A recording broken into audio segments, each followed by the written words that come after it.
This is CX of M Radio, the voice of customer experience professionals.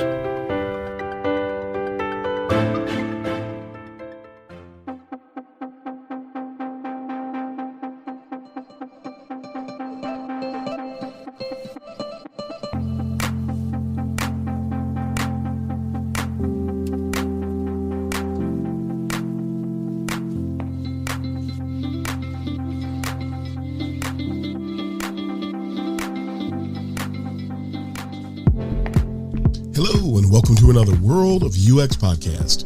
This is your host, Darren Hood. Hello, everyone, and thanks for taking the time to join me on today. And a special welcome, as always, to those of you who are joining us for the very first time. We're going to continue in the subject where we've been talking about the UX job landscape, just talking about any and everything related to how you operate in the job world, whether you're a person seeking a job, a person that's managing teams, a person that's looking to get involved. There's a lot of things that we have to consider. You don't just up and go into UX. There's a lot that's going on. A lot of people keep trying to oversimplify UX.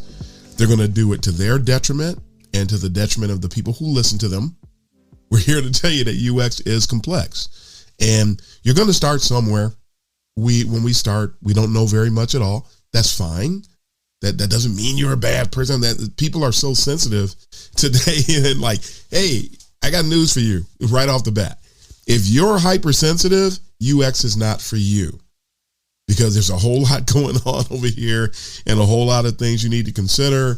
And when you do your design work, you can do your absolute best on all fronts, whether it's your design, your research, your strategy, whatever you do, and it can fall flat on its face, all because somebody wants to do what they want to do and they will ignore you.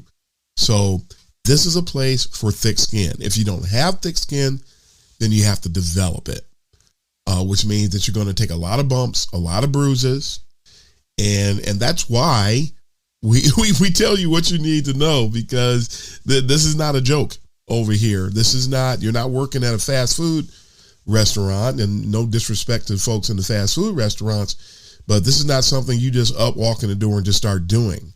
No matter what anybody tells you, no matter where they're coming from, it's, folks, UX is a specialized discipline. It requires a lot of skill. It requires a lot of effort. And even though you have a lot of people that oversimplify what's going on, they are misrepresenting it. And it will eventually, if you drink that Kool-Aid, eventually what UX really is, you'll come face to face with it.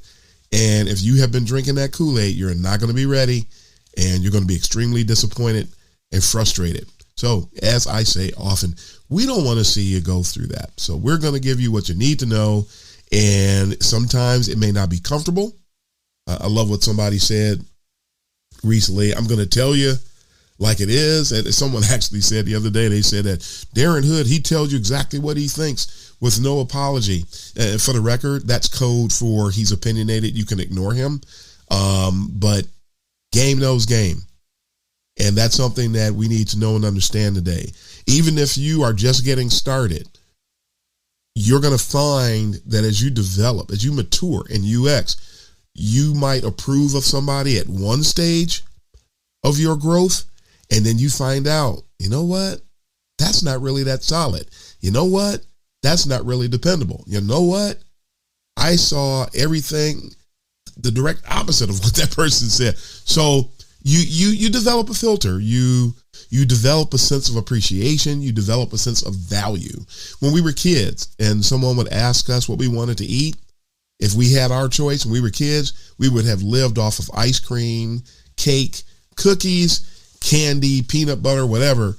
And as we got older, then especially if we mature properly, got to throw that in there. If we mature properly, our taste changed, our value system. We didn't just grow physically, our value system grew. We began to place value on things that we didn't value at a younger stage. And folks, it's the same exact thing. over here in UX. So a lot of the loud folks out here today are trying to appeal to people at their more infantile UX stage. I used to have an infantile UX stage. I did not have thick skin when I first started. I learned you've got to have thick skin in order to thrive over here, in order to really grow, in order to be able to bring value, in order to be able to make it when you put your best foot forward and someone just throws your design over their shoulder because they like a different color or because they just want to do what they dreamt about last night. So they throw all of your work out. Folks, that's the reality. So if you want to thrive in UX, you want to embrace realism, because that's where the rubber meets the road. And that's where we're really made, where we're really going to be put in a position to truly grow and bring value to our organizations, to our users, to everyone. So to your teams. So just a little bit of information to sort of get us started here on today. Before I get into today's content, and think of this as today's episode as more of a potpourri episode, but still covering the same topic. But I'm just going to cover a lot of different things on today. Every time you see UX potpourri, for those of you that are new to the podcast, that means I'm going to be talking about a whole bunch of different topics. So we're just potpourri. That's what it is. Before I get into the topics, though, I wanted to make a quick announcement, and it's that it has come to my attention, and I think other people have been doing this, and I had not been doing it. I just discovered it, and YouTube is pushing this. And so also is one resource that we use called Headliner. We are now, for this show, we are now putting episodes, and we went all the way back to the beginning, to episode 1 of the world of UX. We're going all the way back to the beginning, and we are starting to put the world of UX on YouTube. So you'll be able to go to the UX Uncensored channel. We decided to put it there. We decided not to start a separate World of UX channel. I mean, maybe we may change that one day, but for now, everything is going to go under UX Uncensored. So if you frequent YouTube and you'd like to, that's convenient for you to hear the podcast out there, by all means, go out there. You'll start to see, I believe today I posted the first 4 episodes, and last week's episode were all posted to YouTube. So you can go to the UX Uncensored channel and you can see them, or you can search for the world of UX and you should be able to find different episodes of the world of UX. And some of you got on board with the podcast well after we started. So if you're willing to sit through all of our initial growing pains where we did not have really good sound quality and we were experimenting with different things, if you can take all of that, by all means, the content's going to be solid. It's going to be something you can sink your teeth into and something that's going to truly help you grow. The realism, folks, that information is there. So I wanted to announce that. I'm really excited about that and looking forward to see how well that works for everybody. You will not see me on video. It's just an image. So it's one of those things where you can play it, but it's just like listening to it on Spotify or Amazon Prime Music or wherever you choose to listen to the podcast. So wanted to make sure that folks are aware of that. And now let's dive into 4 topics that I want to cover for this potpourri section on today. Now, the hot topic in UX right now has to do with layoffs. So we're talking about the job world, right? So here's one of those topics that people don't want to talk about, but truth of the matter is, this is life, and we're going to have to deal with this. So we're going to cover this, but I'm going to cover it maybe from a little bit different of an angle than maybe some other people have been covering. And so we know about all the layoffs at Meta. We know about the layoffs just in the tech world, but also in a lot of UX spaces and a lot of UX teams. And I want to put these issues to rest from different angles. Now, we definitely empathize and sympathize with people who've been laid off. It's really sad. You hate to hear it, but we need to have a sense, a dose of realism along with this. And I told my students, there was one, I've mentioned this before recently, there was one UX team that had over 900 people on their UX team, which when I heard it, I'm going, that is absolutely insane. And I told my students one day, it is a matter of time before they go in there, realize that what they did in hiring all those people was grossly incorrect. Not only did they have too many people on their team, but they had poor leadership in place. So there's no way in the world when you have poor leadership and you have a lot of unqualified people and you have too many people, there's no way in the world that you're going to consistently bring value. It's a dysfunctional setup and it's going to have dysfunctional results. It's a matter of time. And I mentioned to some of my students during a lecture, that company in particular, I didn't give the name of the company, and I'm not going to give the name of the company now, but I said, it is a matter of time before that thing hits the wall. And when that thing hits the wall, because we like to rejoice about how many UX jobs are out there, and we like to sort of wallow in all of the stuff that's going on and talking about how hot supposedly the UX job market is. But again, in the name of realism, there's a lot of leaders out here, folks, that are not as excited as we are about UX. And there's one person who are a very skilled and knowledgeable person in the UX arena who walked into his job one day and they just came in and let the entire UX team go. And part of the reason was because the leader who made that decision hates UX. Why would somebody hate UX?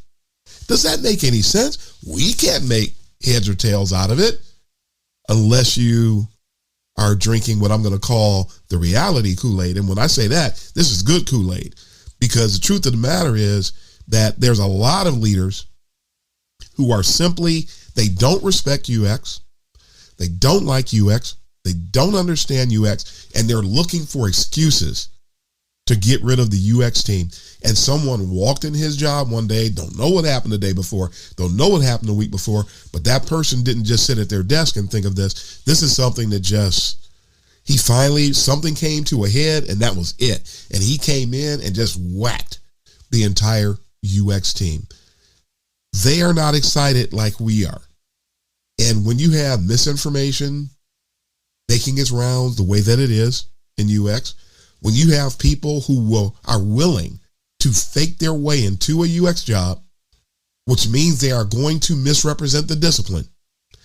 And it's ironic that the people who like to fake their way through UX, like to lie to get a UX job, are also some of the main people with their noses square up the rear end of some leader somewhere, just brown nosing it to the nth degree. And the entire time, they're not in the business of representing UX the right way.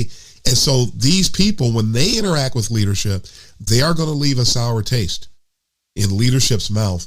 And that's going to create problems for a UX team. So that's the reality of it.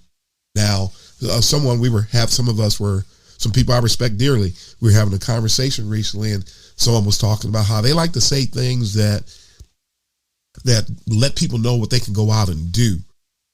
And I'm of the school, I come from the school of thought where all I need to do is hear something. Anything I hear can be translated into action. And I think that's at the pinnacle. Not saying the other person's not. Got to say that for the oversensitive people out here, which I'm not going to cater to. I'm just saying that today. When you operate at higher levels of emotional intelligence and critical thinking, you can turn anything you hear into a call to action. You hear information. I mean, think about it.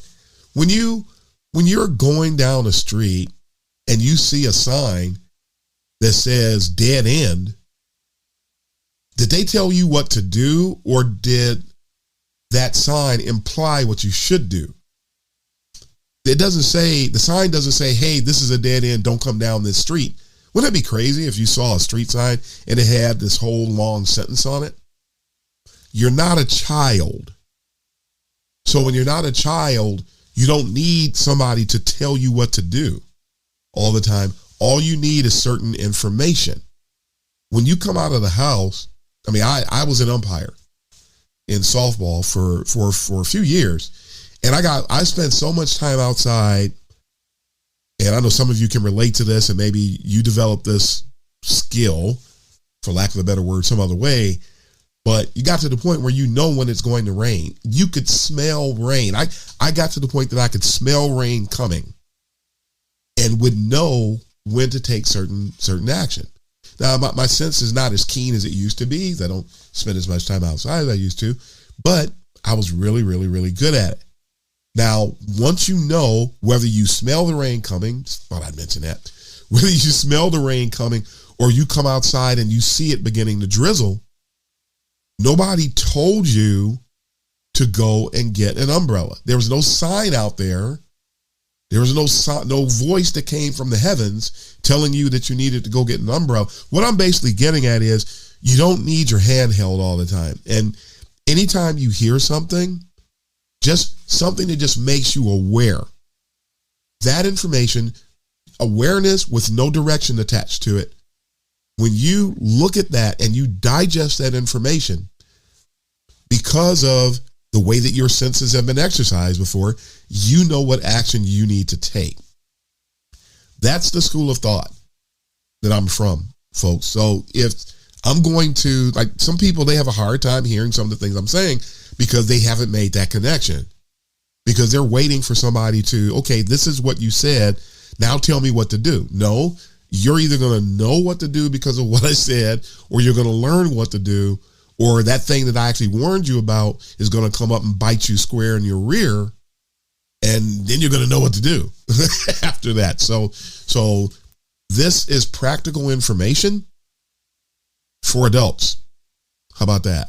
So I'm going to, this information about, when I talk to you about this company with 900 people in their UX department, you know it's going to end. Nobody needs that many people on their UX team. There are bigger companies than that don't have 900 people on their UX team.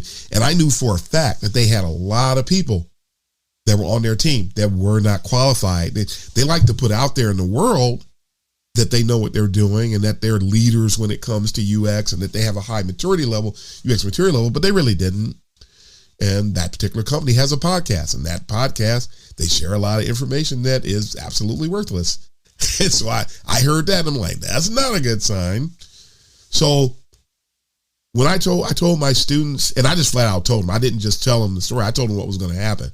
And a week later, boom, they got rid of a third of their UX team. So somewhere at least 300 people lost their job within a week of me saying that. I'm not putting myself on a pedestal. Again, there's another shout out for the hypersensitive people. I'm calling out the fact that you can see these things coming. If you have any experience, you can see these types of things coming. You can read the writing on the wall. When people heard about Meta, I told people over and over and over again, it's time to stop putting these big name companies on a pedestal. Because they have a big name does not mean that they know what they're doing when it comes to UX. And Meta of Facebook is another company that it's like some companies, they hire because they can. They don't hire because they should, and they certainly don't hire the right people. That's another company with a bunch of people in leadership roles that don't know what they're doing. They have some people that do know what they're doing, but they have a lot of people that don't. And that's going to come back, and it's going to bite you. It's a matter of time. There's a lot of other companies that I'm not mentioning. I'll mention Meta. I'm not going to mention that other company. We'll keep that a secret because I know who it is. I see it on my notes right in front of me. But it's when companies don't hire the right way, it is a matter of time before that trickles down and it begins to impact people at the personal, the individual level, which is why you look at previous episodes in this current series, you have to vet companies out. There was a company once that was hiring for a UX manager, and I was interested in the role, and I went to Glassdoor. And I wanted to look up the reviews. Now, the reviews can be sometime you got to take them with a grain of salt. But when I went to Glassdoor and I looked at the reviews for that particular company, And I saw all the people talking about how toxic that company was. And then I saw how the way that the recruiter was behaving. I started to connect the dots between what that recruiter was doing and what these people were yelling and screaming about on Glassdoor. And I said, you know what? I need to bypass this because you're cruising for a bruising. It is a matter of time before something happens. And let me drop a little side note here. I know some of you're hearing the things I'm saying. You're willing to go and look up information about a company before you, or, when you're entering into the interview process, or even when you're applying. You can't be too early to start trying to look up this information. But Glassdoor has reviews. Indeed has reviews. There's a little known company called Comparably. Look that one up. They don't have as many reviews, but it's almost like triangulation. Let me go to multiple sources, because if I only look on Glassdoor, I'm selling myself short. I wish LinkedIn would do it. Isn't it interesting that LinkedIn doesn't allow you to do reviews of companies? I wish you could block companies, really, because some companies, I know who some of the toxic companies are. I know who many of them are, and want absolutely nothing to do with them. And if you treasure your peace of mind more than your pocketbook, you'll do the same thing. There are some people that will just take a job. They don't care where it is, who it is, because they just want to get paid. And I understand when you're trying to make ends meet, and sometimes you're gonna probably have to take a job that you really didn't want to take. However, I again highly advise against doing that, because folks, if you take a job when you don't have to, please don't. How about that? Because I know that some of you are going to take jobs with some of these people. I've done it before. You take a job and you regret it. You'll sit there. You'll sit in your car dreading going inside because of how this place is. So we know these things happen, but when and where you can control it, I highly recommend that you do exactly that. So is that fair? So these layoff issues, yes, all of that is related to this. These layoff issues, it's life. It's going to happen. You hate when it happens to you. You hate when it happens to somebody you know. You hate when it happens to anybody. You really wish that something like that wouldn't happen at all. But it's life. So we encourage everybody to keep plugging away as you're looking for new jobs, and things of that nature. But folks, when you're looking, don't be a sellout. Because especially if you already have something, don't be a sellout, because you could easily walk into a scenario that you'll regret. And it's really easy to go from the frying pan to the fire. So please be careful about that today. Another issue associated with hiring, topic number 2, has to do with the fact that we assume, I've said this before, so there's going to be a little bit of redundancy here, but we assume that when a company is hiring, that company knows what they're doing. A lot of companies, they say they want to hire a UX person. If I went to LinkedIn right now and I did a search just on UX in jobs, the results, oh my goodness, the number of results that come back off the charts. Go to Indeed. The numbers are off the charts. Go to Glassdoor, Dice, wherever Monster. Yes, Monster does still exist. Career Builder. The numbers are off the charts. But a lot of those companies are insincere. They have absolutely no desire to hire a real UX person, which is why a lot of companies hire unqualified people for whatever reason that they're doing it. But sometimes because somebody just said, get somebody in here now. And this actually happens, folks. And then folks will hire anybody they can, anybody who's willing to take on that role. When the truth of the matter is they don't want to hire UX people. And then you and I become the unsuspecting person that takes this role on. And then you come in there. I'll never forget the time, by way of a little job nightmare, which I'm also going to address a little bit. I went to one company to work for one company, and I went to a meeting one day, And I think I'm there to do UX work. When you get hired for UX, don't you think you're there to do UX work? So I think I'm there to do UX work. And I make UX comments in a meeting with a bunch of developers. And they looked at me like they wanted to kill me, and then promptly ignored everything that I said and continued. And I left that meeting wondering, where am I? What just happened? And where in the world do I go from here? It was rather an amazing situation. And folks, that kind of thing happens on a regular basis. I just talked to somebody earlier today. Shout out to that person. They know who they are, where they're trying to do UX work. And who told you that everybody gets along at work? They don't. And a lot of people, they want nothing to do with UX, very hostile towards UX. That used to show up on, I believe it was the old Nielsen Norman Group UX maturity ladder. They used to talk about people being hostile toward UX. Then they updated their UX maturity model and removed it as if nobody's hostile toward UX anymore.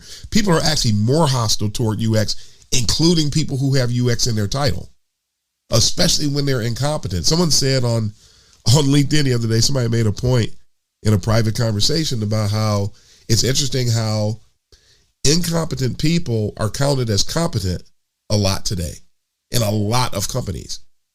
And a lot of competent people are made to look incompetent, and the incompetent people want to take the competent person's place, and they don't care how they get there. It's a by any means necessary type of operation. So it's really challenging today. We think companies want to hire. We think that team members want to support you. We think that companies are mature because they have big names. And folks, no. It couldn't be further from the truth. And again, somebody says, "Oh, that Darren, you're doomsaying. Darren, you're being a Debbie Downer." Nope, I'm giving you reality. And if you want to thrive, you're going to embrace it, or you're going to run smack dab into what I'm talking about. And because you embrace toxic positivity, you're going to be left up the creek with no paddle. Take the paddle today. When you run into these things, you go, that is exactly what he was talking about. Like a lot of other people have come back to me and said, that's what he was talking about. Okay, now where do we go from here? See, now you're already ahead of the game when that happens and you don't get floored, because the other people get floored. And isn't it ironic? We spend time getting qualified, whether it was books, whether it was a degree program, a certificate program, whatever it was, you called yourself, I called myself getting qualified to do the work, only to have somebody basically either ignore or strip you of your qualifications for whatever reason. They're doing it. So companies don't assume that a company wants to hire UX. Make sure that you're asking questions during the interview process to find out what in the world they really want. And dig. I know people who have done that same thing, done exactly what I said. I've done it.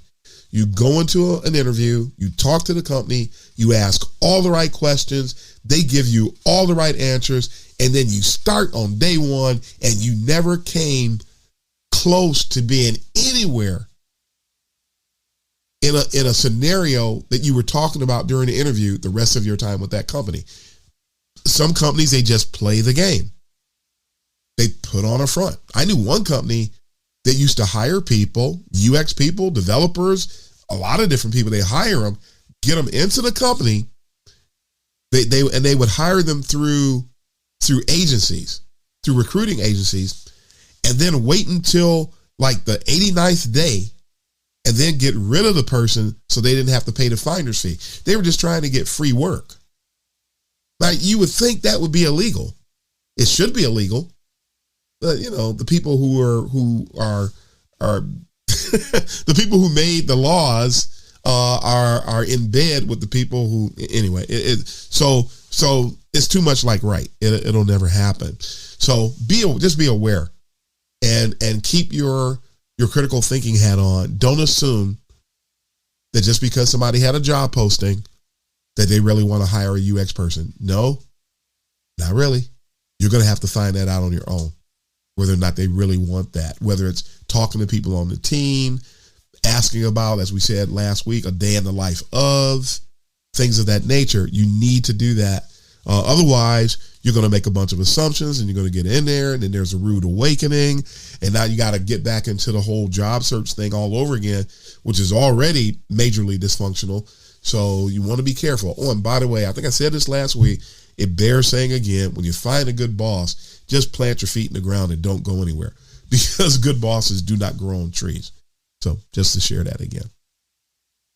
Job nightmares. Now, I just gave you a couple where they hire people. They don't really want UX folks. You go in the company, they already got a plan in place to get rid of you at day X. And they just got you like, it's almost like an indentured servant or something. They're going to abuse you and get you out of the way, because they never had any intent on keeping anybody for any length of time anyway.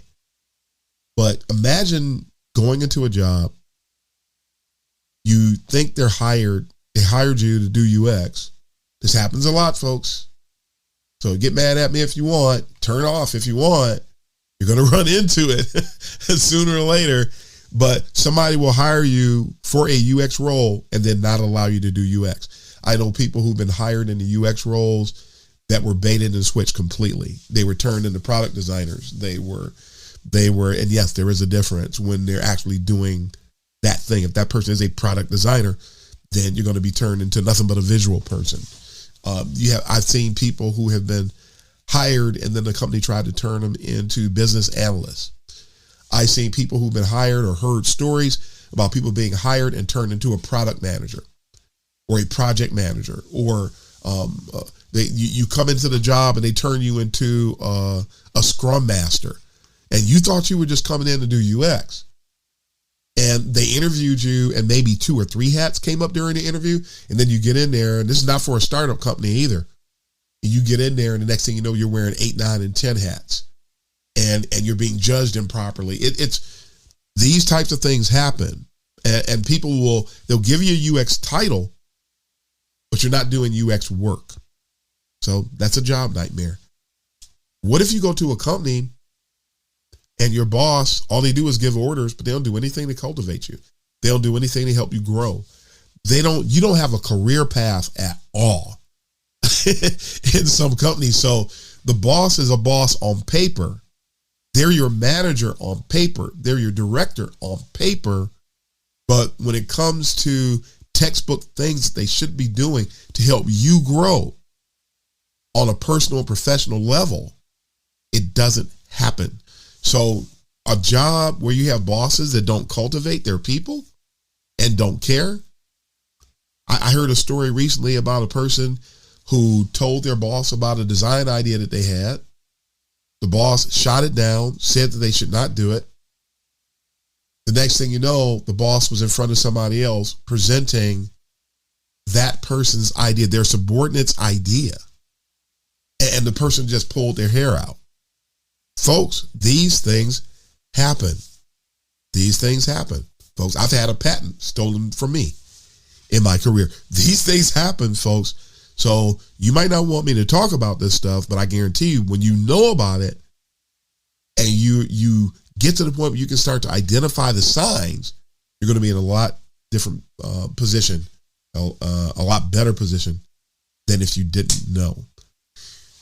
Here's another one. This is still part of the job nightmares, and some people are going to be really upset about this, but I'm not here to make friends. I'm here to help people. You have a lot of people talking about imposter syndrome, right? Lots of folks talking about imposter syndrome. If you want to know what I have to say about that, go out to uxuncensored.medium.com, look up and look at my blog post about the harsh truth about imposter syndrome. And I won't get into the details about it today. What I want to call out today is there are a lot of people in UX that if you talk to them, they'll tell you that they think they have imposter syndrome. They feel like they're not qualified. They don't have any confidence. They think that they're not good at what they do and that somebody's going to find out. that they don't know, all of those things that people associate with imposter syndrome, where the last one I mentioned is really the only one that's sort of, well, that's what you call self-doubt. I will go this far to mention that. That's in the blog post. But some of the people that feel like they're not qualified actually aren't. And some of the people that are worried that somebody's going to find out they don't know what they're doing, don't know what they're doing. And they claim imposter syndrome as a crutch, as something they can hide behind, when the truth is they're not qualified, they don't know what they're doing. And the point I want to get at, though, is this. You're hard pressed to meet a person that feels that way that's going to be a good team member. You want to get on a massively dysfunction UX team? Get on a nice sized team where most of the people on the team don't think that they deserve to be in the position that they're in and lack confidence about the work that they're doing. And then if you know who you are and you have confidence in who you are and confidence in what you can do, and you are trained and you do know your stuff, those people don't like people like you. They don't. And you're about to find out the whole imposter syndrome thing is nothing more than a cloak of deceitfulness, because basically speaking, and a cloak of dastardly behavior, because those are the nastiest and worst people to work with, because instead of working for 40 hours, they'll try to work for 30 and spend the other 10 trying to make you look like what they feel they are. That is the worst of the job nightmares. To come to work, to make a living, to make ends meet, to take care of your family, to keep a roof over your head, to keep a vehicle so you can get around and take care of your business, only to come to work and have to basically fend off people that are acting like we're a bunch of animals in the jungle and they're predatory. So it doesn't get any worse than that from a job nightmare standpoint, when you got people that are out to destroy you, sabotage you, all because they just want to get you out of the way because you make them feel incompetent. You make them feel like they lack something. Well, do you? If you lack something, just go get it. There was a plenty of times in my career where I didn't have something and I went out and I got it. When I didn't know something, I went out and I learned it. I practiced it. I made mistakes. I got better. Just do the work. But people today, a lot of people in UX today, they want the UX job, but they don't want to do the UX work. And so when you come across people like that, their inferiority complexes are usually off the grid, totally off the charts, and they will make your life. Oh my goodness, those are the people that will have you sitting in the parking lot dreading coming in to work because you know how you're going to be treated. So it's amazing. And I saw a fantastic article this past weekend about workplace bullying. And it highlighted that type of thing. There are people who were bullies on the playground when we were kids. And now a lot of those same people, and interestingly, the tables have flipped. It's not the people necessarily that were bullies when they were kids. There are other people who become bullies. There are people who were bullied who become bullies when they grow up. And so that's pretty rough, folks, but it happens a lot. To sit and go out to lunch with somebody for the express purpose of trying to set up somebody else's demise. Adults are doing this. Sounds like something off of a soap opera, but it's happening. And so you and I, if you're going to be on this side of the fence, the honorable side, that really wants to do the work, that really wants to be qualified, that really wants to do everything you can to help lift other people up all the time and never do anything to bring have any detrimental impact upon anybody else at any given time.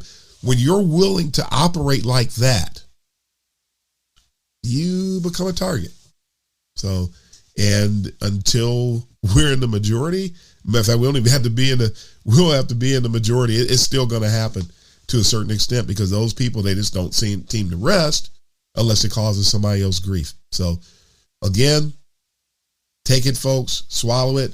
This is the rudder I'm offering you. These are the oars I'm offering you to paddle your boat, to steer your boat. Because if you don't, or you want to pretend like this stuff isn't real, again, it's going to bite you and you're going to regret it. It's happening, folks. It's happening. We're going to wrap up this potpourri segment related to the job world by talking about our qualifications.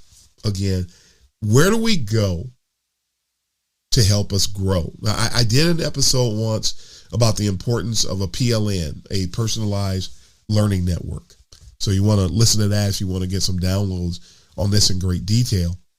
But look at the resources we have today.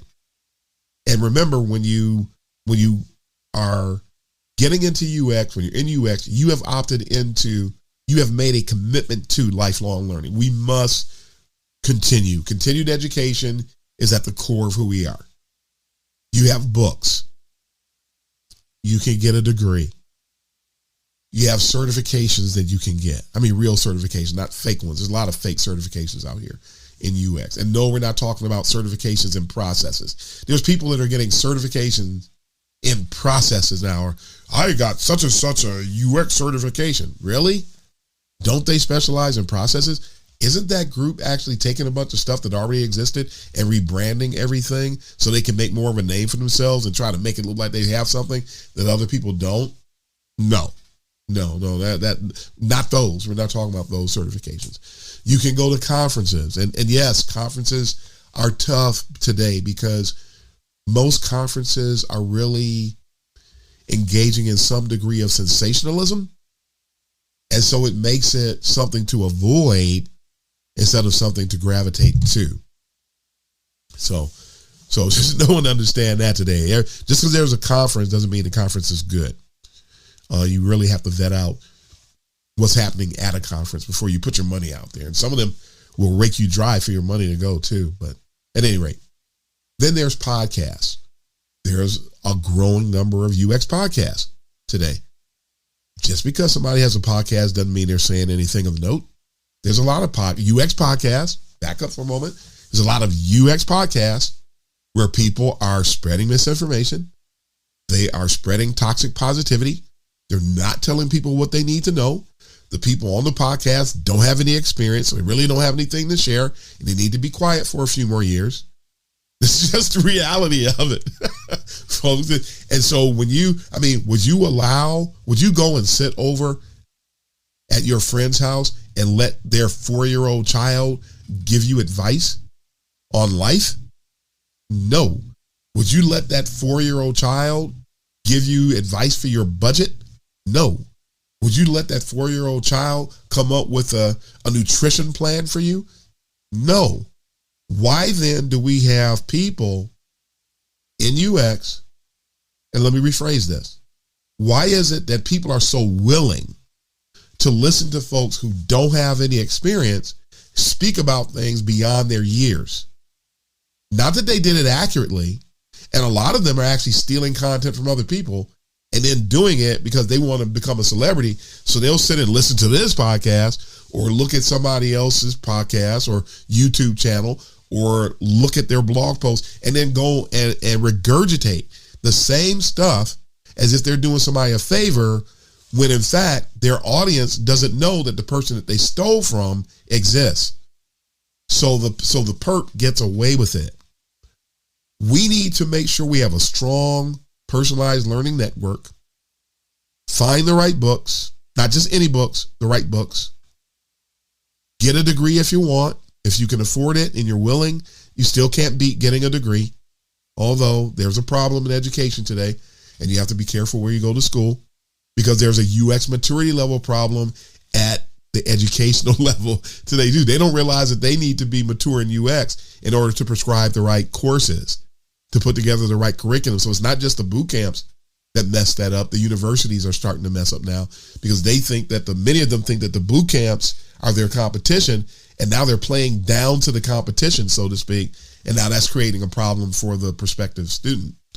So get a certification. There are some good ones out there like eCornell. For those of you who are looking, you don't want to get a degree. You definitely don't want to do a boot camp, but you'd like to do something more formal, more structured, especially if the institution is accredited, go to eCornell. The program costs less than $4,000, last I heard. You're going to get instruction from people who work at an accredited institution. The curriculum is going to be structured right. The course is going to be structured right. You get to engage in presentation, application, and feedback, all the building blocks of a sound learning experience, and you can take it to the heights. So you've got that. Conferences, make sure you vet it out. If you see a bunch of clickbaity, sensationalistic talks that are going to be at a conference, go the other way. It's garbage. It's garbage. And there's usually a bunch of money tied to that. Debbie Levitt had a Delta CX conference. She put a price tag on it and people weren't signing up. Why? And the same people will pay $800 to go to another conference and get nothing. And now she's giving you something that's worth way more. And she puts more content out than anybody, pretty much. And she puts content out there that's worth what you paid to go to that conference. And the conference people are charging you hundreds of dollars in some cases just to walk away with a pile of slop, the equivalent thereof. So we be careful when you're looking at the conferences. Be careful when you're vetting them out. Make sure you develop a strong filter. Don't just say, oh, they're talking about UX. I want that. It may be the wrong thing. It could be full of misinformation. It could be counterproductive. It could be detrimental to your own personal and professional growth. So it's important that we vet things out. It's important. Know where to go for education. The podcast, which I already talked about. Every podcast isn't right, and all podcasts are not created equal. So make sure that you go to the right places for education. Make sure you have dedicated yourself to continued education, and make sure to level up as best you can. So even though companies might be hiring insincerely, and maybe we do work to get qualified only to have people blow us off, but that's not an excuse to not be qualified. Let's make sure we're qualified today. Let's make sure we have what we need to thrive and bring value to everybody we come in contact with. That's the degree of ethics, or that ethical approach to our career that we need to take today. So I hope you're with me on that. I hope you're willing to partner with me on that. I hope you're on board with me with that.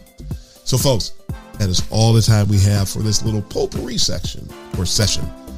Actually, we were talking about the UX job landscape. So until next time, this is Darren Hood, the host of The World of UX, signing off. Happy UXing, everybody. Thanks for joining us for this session of CX of M Radio. Be sure to rate, review, and subscribe to the show, and visit cxofm.org for more resources.